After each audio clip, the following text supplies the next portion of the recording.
My name is Hannah, and this is my beauty budget.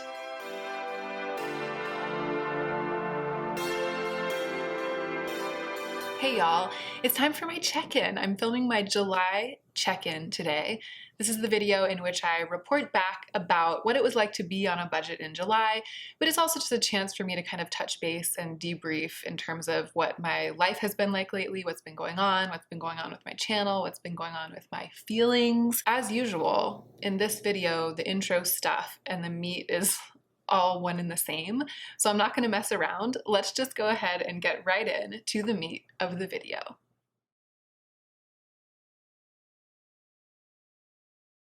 So I said that, and now I realize that I actually do have some things to say that are kind of introductory matter, and I maybe shouldn't have been quite so hasty in terms of getting into the meat of the video, but we're already here, so I'm rolling with it. Basically, I'm a little bit, how can I say this? I'm usually really excited to film my check-in because I love this kind of video. I love talking about my inner life, and I don't just love talking about it, I love the processing that I'm required to do in order to talk about it. It's part of what is keeping me healthy in terms of my relationship with shopping. It's part of what's allowing me to grow as a person, and it's one of the things that makes me feel really connected to you guys, because I find that you end up talking back to me about your inner lives and your experiences, not just with shopping, but with other things that I tend to touch on. And that is what has made the experience of being on YouTube so rewarding and so fruitful for me, and that's what's made it worth it to keep going, among other things. That's the main thing that's made it worth it. I think without that, I might not see it as being something that's worth it. So I usually am like, yes, it's time for my check-in, it's my favorite kind of video. And this month, I have been very subtly putting it off. And that's because there are a few things that I have known that I needed to talk about in the check-in that are complicated and hard to express, and I've been nervous about being able to express it clearly enough and well enough. So what I'm going to do is knock out a few slightly more pedestrian issues in my check-in first, and then at the end, or in the second half, I think I'm going to get into the slightly more complex stuff, which has specifically to do with my relationship with shopping. So what I'm going to do is I'm going to timestamp down below the shift to talking actually and directly about shopping, because I know that that's what some of you are just here for. And then also, I feel like if I get everything out of the way first, I'll feel free to take my time during the second half of the video and really dig into what I want to express and be thorough about it. All right, let's go ahead and get into the meat of the meat. When will I ever get it right? The first thing that I wanted to say is just, it's obvious if you're someone who follows my channel or who watches some or most of my videos, if you're subscribed to me, that I've been posting a lot lately, and it's because I've had a lot of energy for YouTube lately. And as always, when there's a change in my life, even if it's a change in my own behavior, like something that's coming from me, I have been looking at it and trying to unpack it and trying to figure out why my behavior has changed. Because it sort of just started happening. I started wanting to film a lot, I started filming a lot, I started having more than my 3 videos a week. I usually post, as most of you know, Sunday and Wednesday. Those are my always videos, and then I put a bonus video on Friday if I have one, which I almost always do. But lately I've had even more bonus videos. I've been putting them on Tuesdays and on Saturdays, and I think I've had a video on Tuesday and Saturday for the past at least 2 weeks, and maybe even into the week before that. So that's just been really exciting and fun for me, because the fact that I've been doing that means that I've had something that I didn't have before. Because in the months leading up to, I guess, this past month, it felt like a struggle to even get my 3 videos filmed. I felt like I was just working around the clock. My schedule was packed. I was always having to rush and get it done and make sure I was staying up late to edit. I was getting up early, and now it's like, where did this time come from? And where did this energy come from? I don't know. So that's what I've been thinking about. And here are my current standing theories about why I have suddenly kind of kicked into overdrive on YouTube. One, and I mentioned this already, was Angelica's visit. Just chatting with her about, because she films a lot and posts a lot. She posts, I think, 6 days a week now, 5 or 6, maybe more than 6, I think. And just chatting with her about her process, filming with her, watching the video that we filmed together, which was really revealing for me because it was a video in which someone else had edited me. And so I got to kind of see what I am like on camera when I'm not as heavily edited. And I filmed that, what was it? The one take tutorial where I put myself through the experience of filming a video that I didn't edit at all. The series of events that unfolded as a result of meeting Angelica in person, talking with her about being a content creator on YouTube, empowered me to make more content that's less intensely controlled. And that is a good idea for me, not just as a content creator, not just in terms of volume, but spiritually. It's been good for me to let go of control a little bit when I'm filming. And I've been doing it even now as I've sat here. Old Hannah, meaning like pre-Angelica's visit, would have stopped and started again. When I stumbled over words, I would have started again and repeated the sentence. If I felt like I didn't phrase something quite right, I would have stopped and gone back and rephrased it. I was constantly editing myself as I talked and trying to make sure that I had the footage to make a perfect video. And then that was causing me a lot more work on the back end, going in and editing together the clips of the ideal version. When I first started on YouTube, I would say the same thing over and over again 5 times. Almost everything that I said, I would do that. And then I would go and pick and choose the best of each, series of sentences, the best of each paragraph, and then cut that together, and that would be the video. And that took a really long time. And I do think I needed to go through that. It's really weird to expose yourself talking on the internet, and I felt like I would feel too vulnerable if I just got up and talked stream of consciousness and posted that. So I had to go through a period of being slightly more controlled. But now I'm more used to it. I feel like I'm growing into like a new phase of my way of interacting with this work, and that's a phase in which I don't feel like such a perfectionist about it. And if you've been following me, you know that that's been mirroring what's been going on kind of in other areas of my life. And spoiler alert, that's also what's been going on in terms of my relationship with shopping. That's part of what I'm going to try to address in the second half of this video. So Angelica's visit had an amazing effect on me in terms of the way that I produce content. And when I say that, I mean the way that I produce an individual bit of content. You guys have been really sweet. A lot of you in that one take tutorial were like, we don't know the difference. You were like, this is the same to us. And that helped me realize that I was putting a ton of pressure on myself for something like a difference in perfection that is pretty much indistinguishable from the other side of the screen.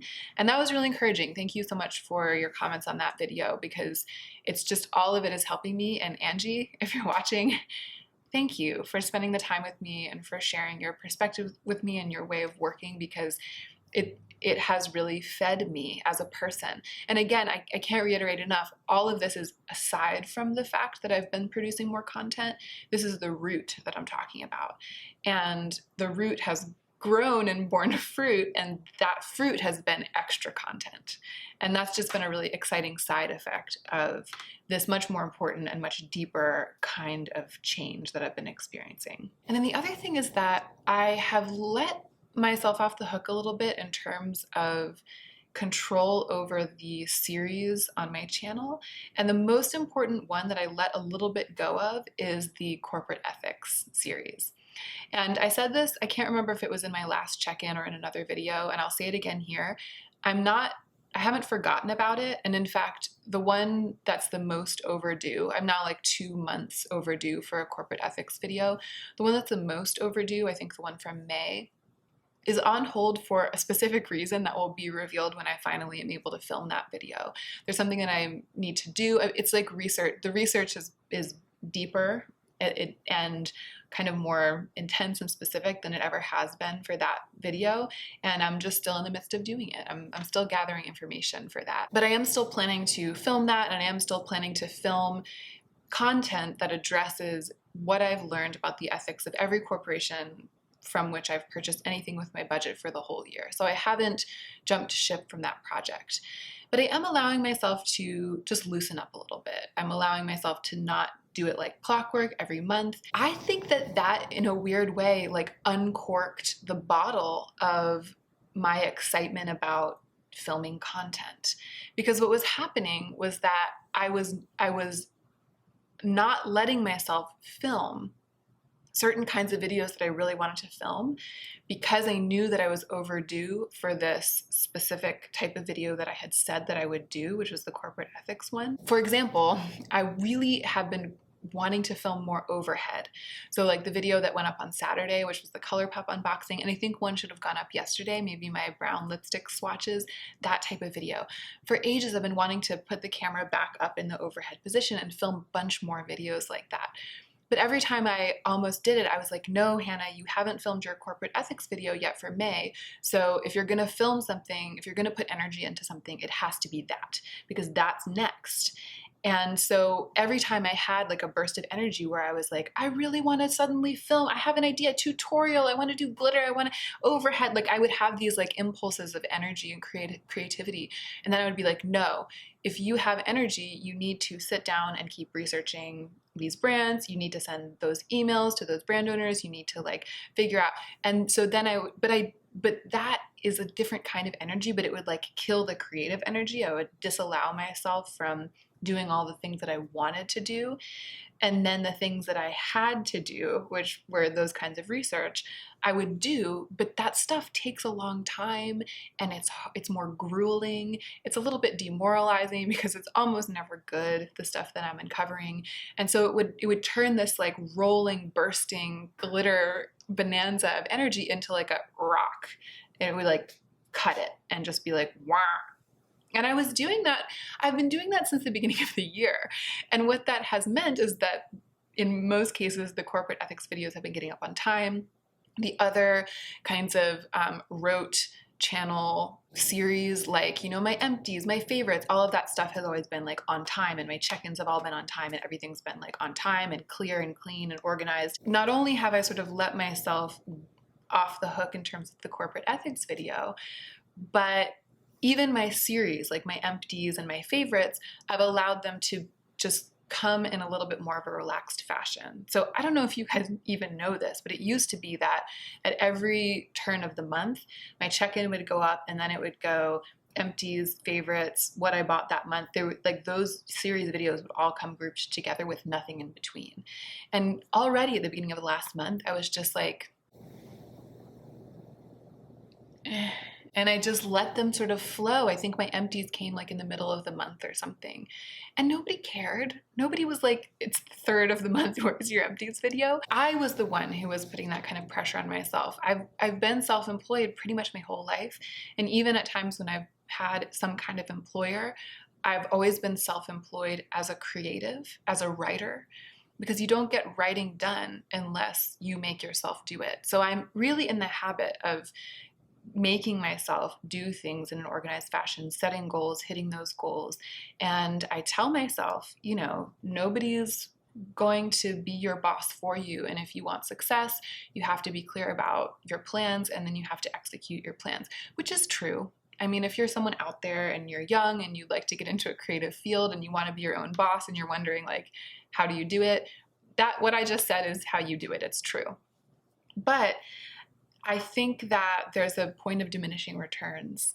And I experimented this month with just taking my foot off the gas a little bit in terms of the intensity of sticking to my predetermined schedule. And what happened was this unbelievable outpouring of videos that I did not know that I had in me. And it's almost like the more I make, the more energy I have. And so that the fact that I've relaxed around the way that my content unfolds on YouTube, that combined with talking to Angie about the way that she films her content and the way that she edits and trying to incorporate some of her skills into my work, has pushed me into a new phase of my YouTube life. Like, I just feel like this is a new world. I've like gone on to I've leveled up. I've gone on to the next level. I knock on wood, because maybe I'll get really, really busy in a couple of months and I suddenly will go back to not having the energy, not having the time. That could happen.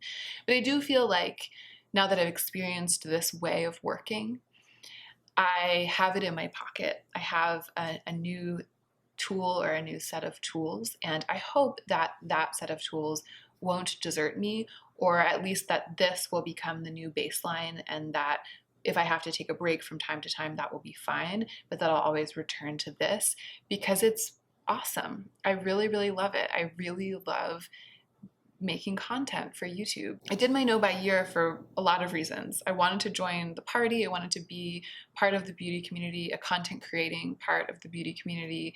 And I really wanted to repair my relationship with shopping, and I wanted to do it publicly. I had all these reasons. So I got into the game. I did that project. And then this year started, and then I was kind of like, okay, what's happening? Where are we? Do I like this? Do I want to keep doing this? Now that the no by year's over, it's just kind of like, okay, now I'm just doing this to do it. And I feel like now, a little more than halfway through the year, I'm like, yeah, I'm doing this to do it, and I really, really love it. And I want to do more, and I want to do better, and I just want to go all in. So I have really loved making more content. And those of you who have enjoyed having more content from me, thank you for the positive feedback. I hope that it keeps on like this. And I'm not going to make any promises. I feel like I'm going to stick with absolutely Sunday, absolutely Wednesday, mostly Friday. But just know that when I have extra videos, they'll be up on Tuesdays and Saturdays as well. So the second note that I have is about the few channel changes. I already touched on the corporate ethics thing. I'm just gonna save the rest of it for when I film my channel changes video, because there are a number of things. I wanna kind of talk about PR now that I've been receiving PR for a while. I wanna talk about the experience of doing sponsorships. I would like to actually share with you my feelings about sponsorships and my decisions about sponsored videos now that I've actually done some. Because the last time I made a channel changes video, it was before I'd ever been offered a sponsorship deal. And it was really before I think I'd ever been offered any PR. I was just letting you guys know what was going to be my first try. I was like, these are the policies that I think are going to work for me. This is my first try. Now I have experience with it. So I'm not making any, I mean, maybe making a few dramatic changes, but not really. I'm not going to come on here and be like, no more PR, no more sponsorships. Like, it's nothing like that. But I just want to touch base with you guys about it. So I need to make that video. It's overdue, but I'm going to save a more explicative, I'm going to save a more explicative explanation of the corporate ethics video series change for that video. The other thing I wanted to mention in this video that I'll also touch on in that one is that I'm experimenting with allowing YouTube to place what they call middle ads in some of my videos. And this is something that it was you guys, like some of you reached out to me after my PR video, which one of the things that I touched on in that video was the fact that AdSense revenue is just relatively low. And some of you who are my viewers, and also some of you who are content creators, reached out and said that you are surprised they don't have any middle ads, which means like an ad that interrupts the video. And I was surprised because I have YouTube Premium. I pay the $10 a month or something to not ever view ads on YouTube. And it's so worth it to me because I watch YouTube constantly. I mean, I chain watch YouTube at the sewing studio. So I go over there, I put on wireless puffy headphones, and I will sew for like 6 hours at a time, and I'll literally watch YouTube the entire time. I mean, it is my primary form of passive entertainment. So it's well worth it to me for something that I do consume every single day to pay those $10 a month to not ever have to view ads. So I have no sense of how common it is to have an ad interrupt a video. Way back before I ever got YouTube Premium, or YouTube Red is what it used to be called. I mean, it was years ago that I decided to get it. So way back in the day, I vaguely remember once in a while that like a drama channel would have like a bunch of middle ads. And I kind of remember being like, ugh, this is annoying because it wasn't really the done thing. But some of you who have reached out to me have told me that these days it kind of is the done thing, and that you are surprised that my videos that go long, like longer than 10 or 20 minutes, don't have middle ads, because most of the videos that you watch that are long do have middle ads. So I started looking into it in the back end of YouTube, and I'm just experimentally placing a few middle ads just to see if it makes a difference, to see how it goes, to see if there's like a huge negative reaction, or to see if nobody cares.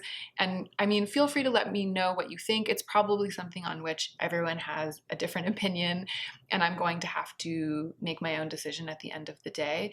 But I just wanted to say it on camera.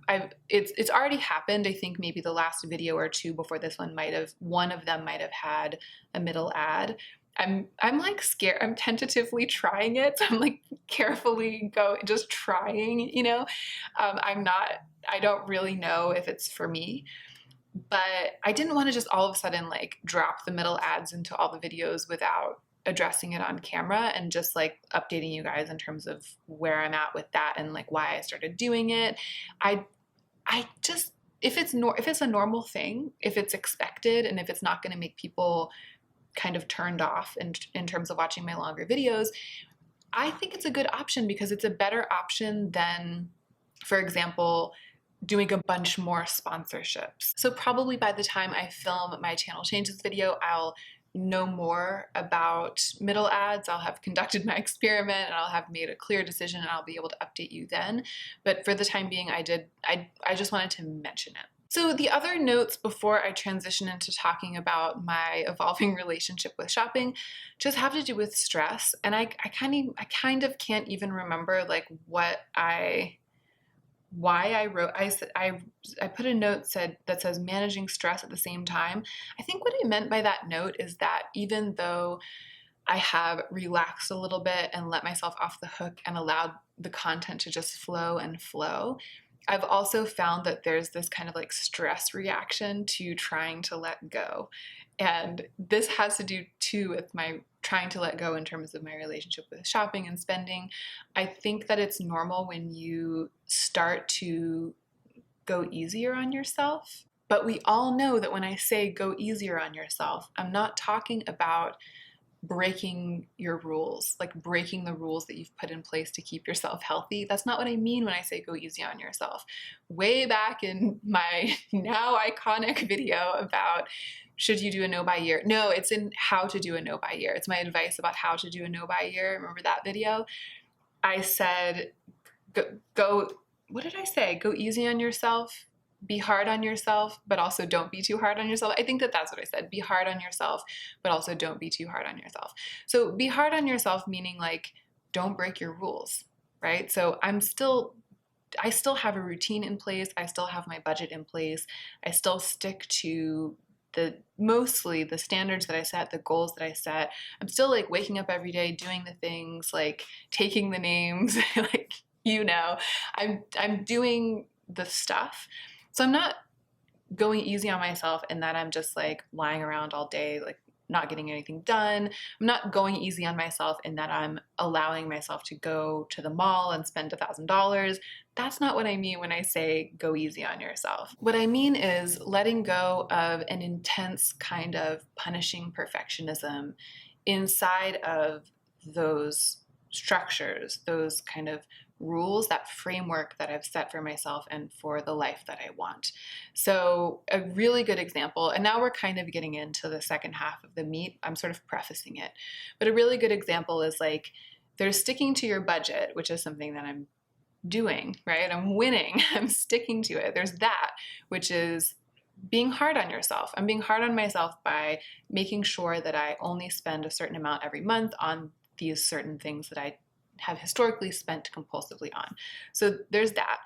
And then there's being really, really judgy and intense about what I choose to buy with my budget. And I am thoughtful about what I choose to buy with my budget, and I do try to make good decisions. But I think that the propensity to be hard on myself in terms of the general structure of rules and be hard on myself in terms of exactly how I behave inside of those rules, that's something that I'm working on letting go. pushing back against, because I want to be hard on myself in this way, the first way, but in the second way, I want to not be hard on myself, because otherwise it would just be too hard and that would be unsustainable. And what would happen is eventually it would all collapse.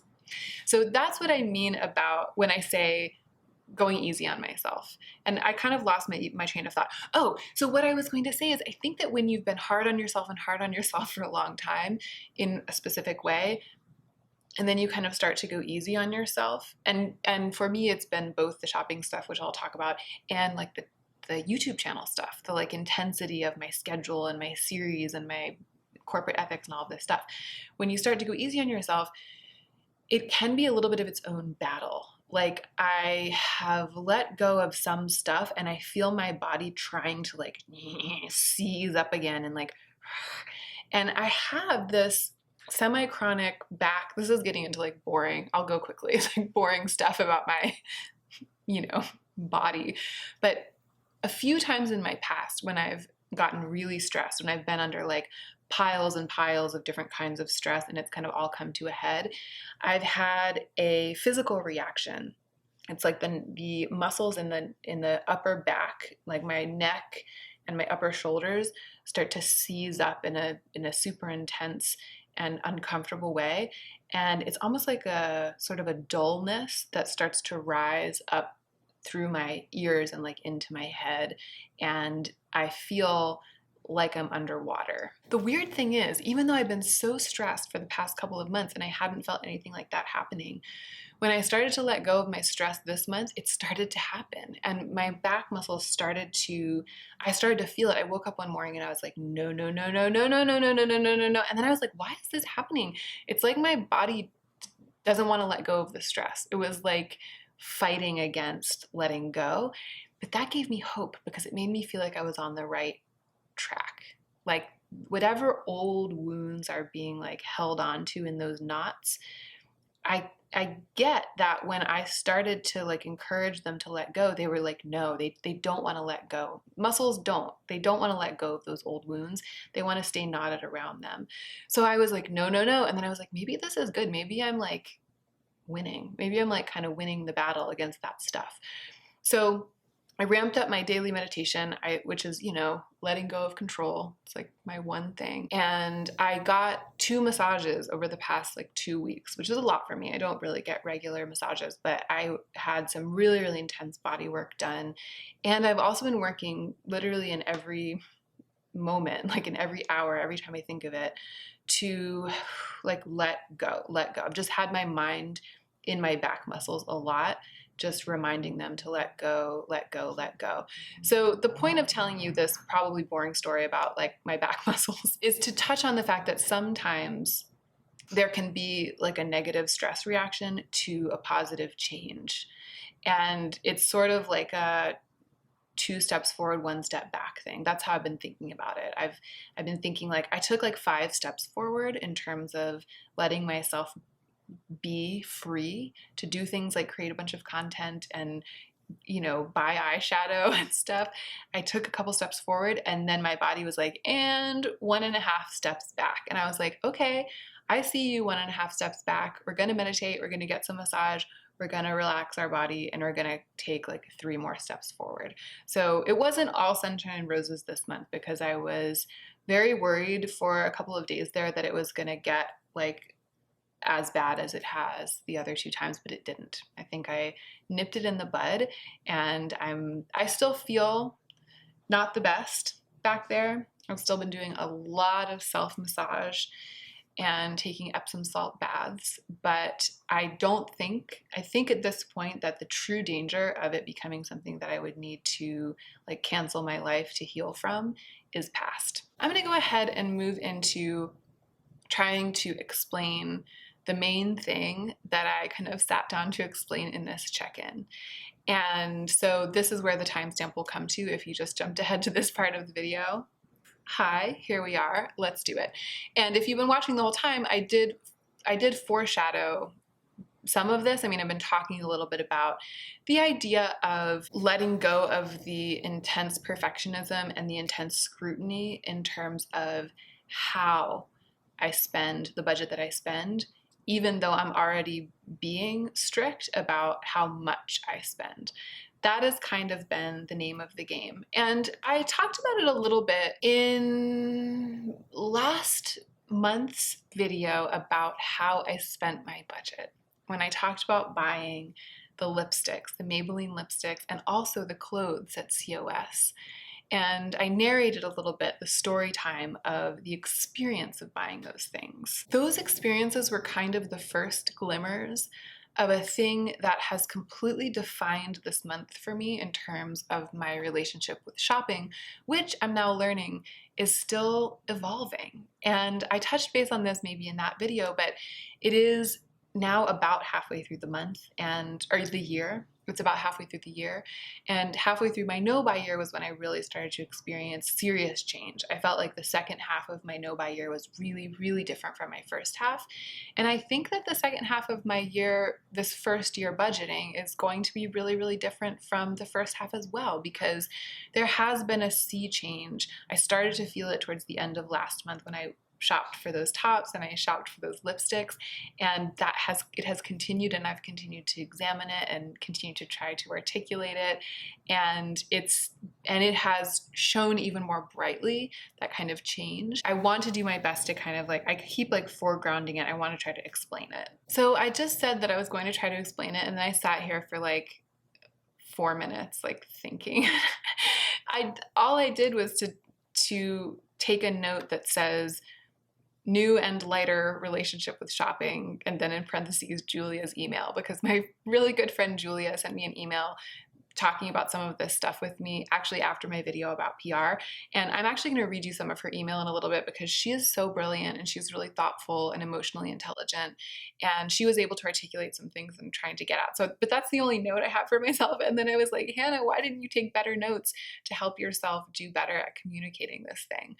So a new and lighter relationship with shopping is the nub of what I want to get across.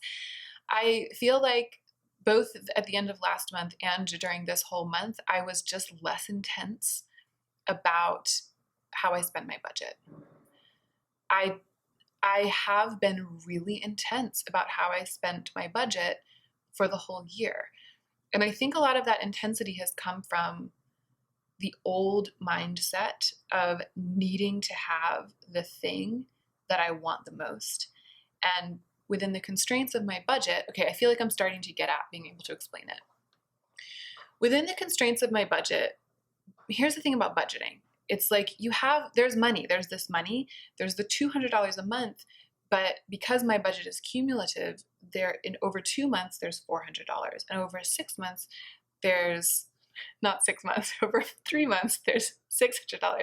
Hashtag math genius. So I always am torn when I'm about to spend any of my budget on something. I'm like, but is this the right way to spend it?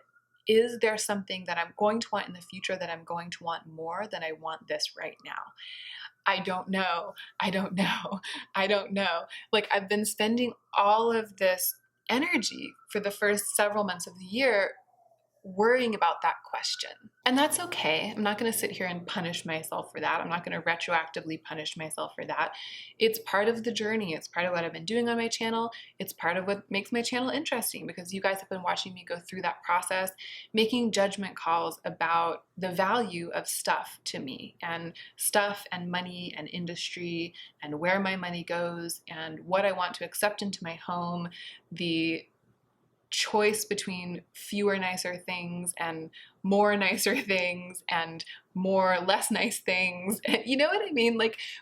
All of these questions, this is the content of my channel, and it's also a really important time in my life. Figuring this stuff out is something that I'm going through right now in my life that's really interesting, and that I would be going through and thinking about and figuring out even if I didn't have a YouTube channel. But the point is that it's okay that it's been like that. But it makes sense, because my relationship with stuff was very intense before my no-buy year. During my no-buy year, my relationship with stuff was also very intense. That was really intense, not buying anything. That was a very intense and very extreme situation. And it defined my life for the year, not buying stuff. So in a way, stuff, and this is getting, I have to give Julia credit because she emailed me and then we've been talking about it a little bit, and this idea is partly coming from her. But she talked about how before my no buy year, my relationship with stuff was really controlling my life. It really was. It was controlling my finances. It was controlling my life. My compulsion to spend on beautiful things it had taken over. But during my no buy year, that was also true. My compulsion to spend was a defining characteristic of that year. The year was about it. It was very intense. I was all the way on the other side of the spectrum, but there was no kind of relaxation or moderation around my relationship with stuff. It was total cold turkey. And I had to do that. I'm not going to go into the reasons why I had to do that, but of course I had to do that to change my brain, like we all know. So starting shopping again this year, January, February, March, all I knew was that kind of intense, obsessive focus and worry about how I spent my money and about what I chose to acquire. And because during my no buy year, I had become aware that I have a desire for a more curated life, fewer, nicer things, that was yet another factor in my decision-making process. It was like yet another thing, sort of another goal to aspire to, another kind of ideal, yet another kind of perfectionism that had entered the fray of my decision-making process during the first several months of the year. I was like, what do I want? I want fewer, nicer things. I want a more curated collection. I don't want to feel overwhelmed by stuff. I don't want to overspend. I don't want to buy something now that I'm going to regret later. I don't want to spend money now that I'm going to want later. There are all of these like pressures and how can you even say it? Like rules and kinds of hardness and kinds of stress on that time and on that decision-making process and on these questions of spending and acquisition and shopping.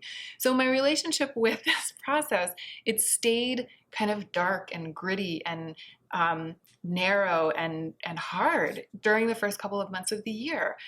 And it's been confusing. It's been lovely to be able to buy things. I've bought some things that I really, really loved.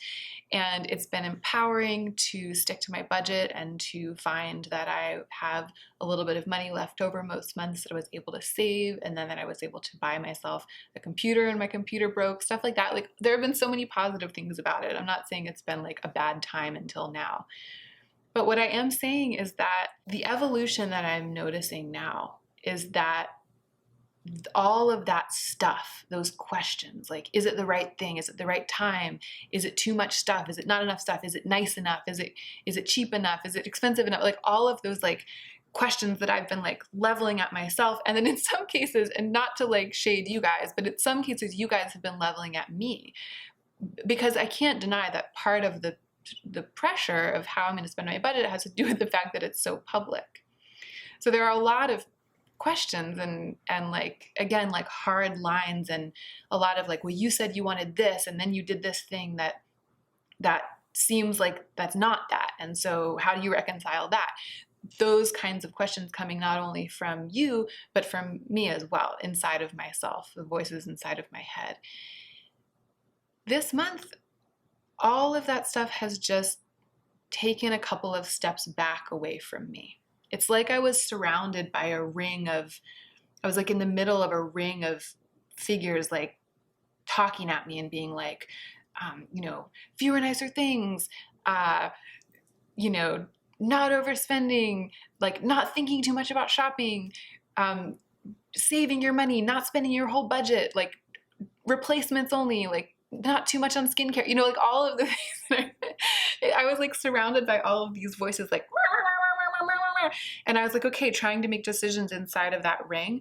And then at the end of last month, it was like I stood up and I was like, back, demons, back. And all of those figures took like 5 or 6 steps back. And I stood up straight and like bought some Maybelline lipsticks at the drugstore. No, just kidding. But you know what I'm saying? Like I stood up straight and I was like breathing. They're still there. I cannot stress this enough. They're important. They're still there. Those voices, those thoughts, those questions, it's not like they're irrelevant. I'm not trying to get out of the circle. I'm not trying to remove myself from evolution, from bettering myself. I'm not trying to remove myself from the process of questioning myself.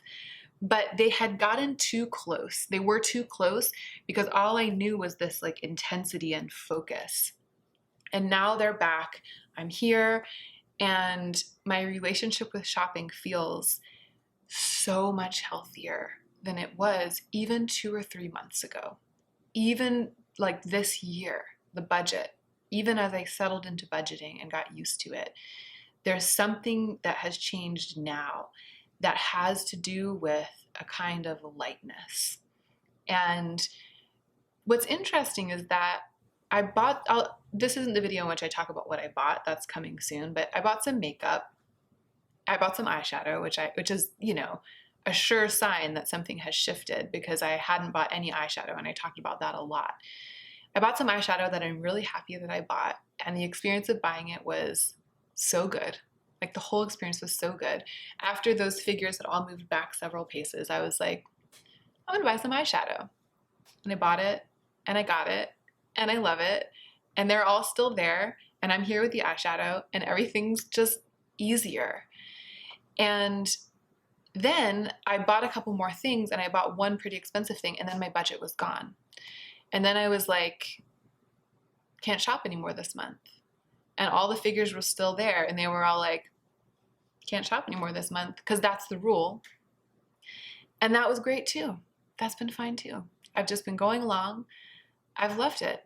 I've loved not shopping. I might keep doing it. I've kind of considered continuing with this tacit no buy into next month, and then kind of seeing how I feel at the beginning of September. I might do that. Like I might continue my no buy, but I don't, my short little no buy that I've had, well, not even short. It's been like 3 weeks of this month that I haven't bought anything because I used up my whole budget. But I don't feel this like high stakes intensity about it because there's room around me and there's room around shopping. Nothing feels live or die. Nothing feels like the end of the world. I'm so happy. I feel like I'm getting the little bit of the first taste of what natural moderation in this realm is like. And that is something that I have never known because I've always been a compulsive shopper.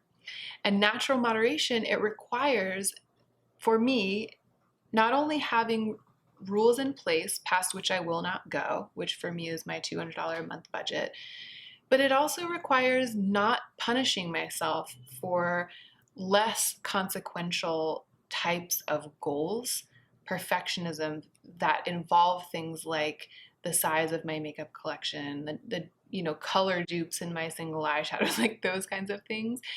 I'm striving for fewer, nicer things. I'm striving for a curated group of makeup items and clothing items. I am striving for those things. I haven't decided not to strive for those things anymore. I'll always want that, always work for that.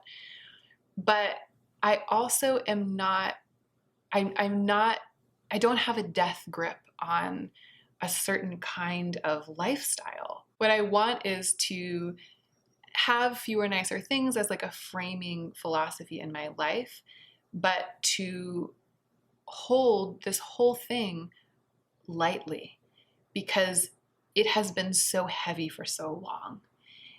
And that heaviness is not, it's like not how I want to live, and it's definitely not how I want to live with shopping and with stuff, because that, I think that has the potential to like cycle back around to something bad, like that intensity, that heaviness, that punishing.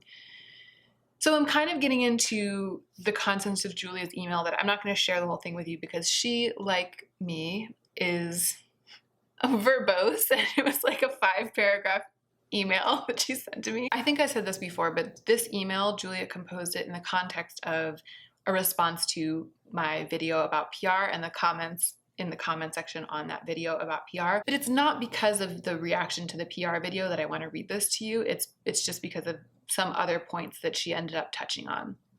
So she goes on to say in her email, I think you, she's talking about me, I think you were very clear from the beginning that the purpose of starting your channel was for you to repair an unhealthy relationship you'd created with the acquisition of beautiful things. The way you started down that path to repair was by embarking on a no-buy as a sort of reset or a cleanse, as you will. But the no-buy didn't actually repair your relationship with the acquisition of beautiful things. It temporarily ended it. This is the part that really, really helped me see clearly something I've been trying to articulate for a long time. So she says, this year has been, in many ways, about trying to foster a healthy relationship with the acquisition of beautiful things rather than cutting yourself off from them entirely. So it's as if the no-buy was phase 1, and now we're in phase 2, which is the rebuilding. So because she was talking about PR, she says then that she thinks accepting PR actually gets at the heart of what I'm trying to do, that accepting PR is kind of even the whole point. It's like grappling with beautiful things, letting beautiful things enter my life, processing my feelings about them, deciding whether or not to keep them. That is actually kind of the definition of the journey that I'm on. And then she returns again to the theme of moderation. So she says, you're trying to reach moderation, not asceticism. This is me talking. So asceticism meaning like completely cutting oneself off, turning off the tap, shutting the door, saying no. Rather than that, the point of this part of the project is moderation. And then Julia says, you're also not telling anyone else that they should permanently end their relationship with the acquisition of beautiful things. You're just encouraging thoughtfulness and moderation in that behavior for everyone, which is, I hope, true. I mean, that is what I'm trying to do. So she goes on, and I'm actually not going to get too far into this, but she goes on to talk about, kind of as an intellectual point, the fact that in our society we tend to think of recovery from any kind of addiction as being an all or nothing thing permanently. So we tend to think like, if you are addicted to something, then that's it. You can no longer, if you want to be better, if you want to have a healthy life, you can no longer ever have any kind of relationship with that behavior or that substance. You have to stop doing it forever. And she goes on to talk about how she actually doesn't think that that may be true for some people. I think there are some addictions for which that is true, that the best fix is to stop ever having a relationship with that substance or that behavior or whatever it is forever. I think some things are so addictive. Some people have such bad relationships with certain substances and certain behaviors that cold turkey forever actually is the best solution for them. That's true. But I think that for a lot of people, the end goal actually is moderation. And even if one does have to do a cold turkey project as the first phase, it does us a disservice, or I should just talk about myself, not all of us, but it does me a disservice to be extremely punishing and moralistic about every little aspect of shopping, buying things, wanting things, the acquisition of things, receiving things, adding things into my collection, to be judgy and moralistic and really, really discerning about every single tiny aspect of that, to sort of think like more things bad, less things good, or to think like spending money bad, saving money good, like to be really, really sort of black and white and one-dimensional about it, because I am someone who formerly had a very troubled relationship with shopping and with things, isn't the end. That's not health. That's not gonna be a good life. And so she wrote some stuff that kind of got into that and implied that.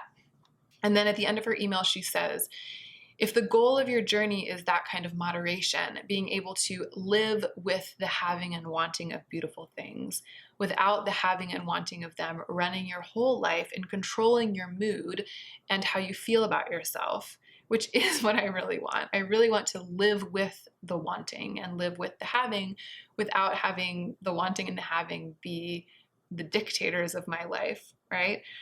Then she says, confronting things like PR and gifts from subscribers, how they make you feel, where to draw the line, how they fit into your desire for a curated space and life is a really important part of that journey. And I would say also buying stuff, shopping, experiencing, once in a while buying a lipstick, buying eyeshadow, just experiencing sort of a casual and lighter and also darker. I mean, like all of the experiences I've had of shopping, even the super, super weird first day of my budget year where I went shopping in the mall and got sick, like all of that, experiencing it, going through it is an important part of the journey. And she ends her email by basically saying that to ask me or for me to ask myself to just stay kind of stuck in this space of intense asceticism and intense judginess of every little move that I make in terms of spending or receiving things it's kind of like wanting me to stay an addict. Or if I did it to myself, it would be like me telling myself that I have to stay trapped in the old mentality. And that's not what I want. I want to be free. And I've taken many steps, and it's taken a year and a half. Been on this journey for a year and a half, and I'm starting to feel a little bit more free this month. And it's been hard won. You know what I mean? Like I've been hard on myself in the first way. I follow the rules, and I'm starting to kind of get to the edge of the forest and get out to the other side, to the clear rolling hills. And I'm just starting to tentatively feel a little bit less attached to all of the decisions, all of the questions about stuff, all of the issues surrounding stuff, the guilt, the perfectionism, the super hardcore like restrictions. I'm starting to feel free. And Julia's email really helped me articulate that and helped me understand why my instinct has been that it's actually not a bad thing to receive PR, and that my instinct this month was that it's actually not a bad thing to buy some eyeshadow, even though I've been saying this whole time that I was proud that I hadn't bought any yet. I felt like, no, that this feels good. It doesn't feel like a weird obsessive choice. It doesn't feel driven by the old demon. It feels like a kind of freedom. And I feel like that's as far as I can go for now in terms of explaining and articulating it, because it's a little bit new. And that's why I was nervous to try to explain it in this video. And that's why I think I leaned on Julia's words a little bit, because it was helpful to have words that were not my own, but from somebody who knows me really, really well and who has been following my journey and who knows you guys really well because she's in the comments. She's not commenting, but she's reading. So I think that I'm going to stop there, and I hope that it made sense. Maybe you guys can let me know if you have any ideas or reactions to this. I think that the first part of the video where I was talking about letting go of that rigorous faithfulness to my predetermined schedule and finding that what welled up when I let go was like wonderful, creative, better energy. I think that is also going to be true in this realm. I think it already is true. I think I'm already kind of experiencing that by letting go of my intensity surrounding like judging my own choices and letting myself like buy a little bit of makeup just because I felt like it. I'm experiencing better feelings and more fullness and more joy and less stress and more space and more breathing surrounding this thing that has been so hard for so long, which is shopping. And that's it. That's all I got right now. I filmed a lot just now, and now I got to edit it. So I'm going to go do that. I love you guys. I feel compelled to say that today. And I've seen that come out of the mouths of so many YouTubers. It seems like so cliche, but it's like actually true. It turns out that it's actually true. It can actually be true. I'm experiencing a lot of love for you this month, and I hope that you are also experiencing a lot of love for yourself this month, and that you are not forgetting to take extra good care of yourself, because that is what will make you the most effective version of yourself as you do your work in the world.